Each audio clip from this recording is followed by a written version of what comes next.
یہ نبی کریم نے وعدہ کیا ہے کہ تو سورت واقعہ پڑھ تیرے گھر میں فاقہ نہیں آئے گا۔ حضرت عبداللہ ابن مسعود رضی اللہ تعالیٰ عنہ بیمار تھے تو حضرت عثمان غنی رضی اللہ تعالیٰ عنہ تیمارداری کے لیے تشریف لے گئے اور جا کر کے کہا کہ آپ بڑے بیمار ہیں، آپ کی بیٹیاں زیادہ ہیں، میں چاہتا ہوں کہ خزانے میں سے کچھ مدد کروں۔ تو سیدنا عبداللہ ابن مسعود رضی اللہ تعالیٰ عنہ اٹھ کے بیٹھ گئے اور کہنے لگے امیر المومنین، اللہ آپ کو میری طرف سے، میری بیٹیوں کی طرف سے بہتر صلہ دے، میری بیٹیوں کو کسی خزانے کی ضرورت نہیں، میں نے انہیں خزانہ دے دیا ہے۔ کہا جناب آپ نے کون سا خزانہ دیا ہے، میں آپ کے مالی معاملات کو جانتا ہوں۔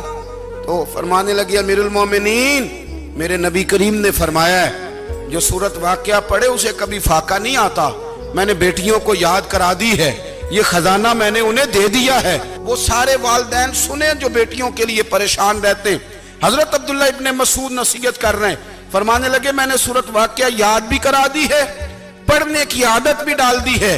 حضور نے فرمایا ہے جو سورت واقعہ پڑھے اسے فاقہ نہیں آتا۔ کہنے لگے چاند تو اپنی جگہ چھوڑ سکتا ہے، سورج گر سکتا ہے، تارے ٹوٹ سکتے ہیں، پر مدینے والے رسول کی بات غلط نہیں ہو سکتی۔ حضور نے فرمایا فاقہ نہیں آئے گا تو انشاءاللہ کبھی بھی نہیں آئے گا۔ کرنے کا کام یہ ہے کہ ہم اپنے معاملات، اپنی عبادات، اپنی دعائیں کبھی 10 منٹ عادت ہو جائے نا دعا مانگنے کی علیحدہ سے رات کو۔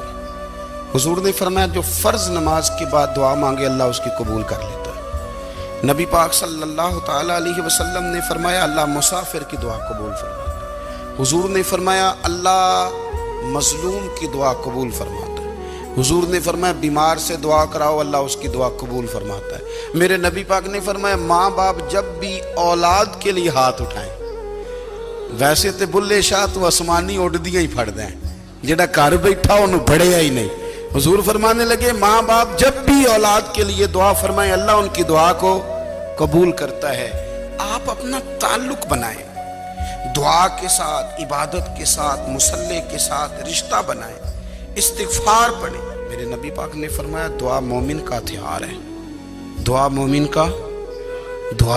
کا۔ حضور نے فرمایا تقدیر کو سوائے دعا کے کوئی چیز نہیں بدل سکتی۔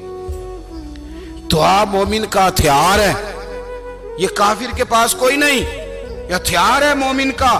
اللہ کرے آپ کو سمجھ آئے، پھر سنیں، کئی بار کہہ چکا ہوں یہ ہتھیار ہے۔ کافر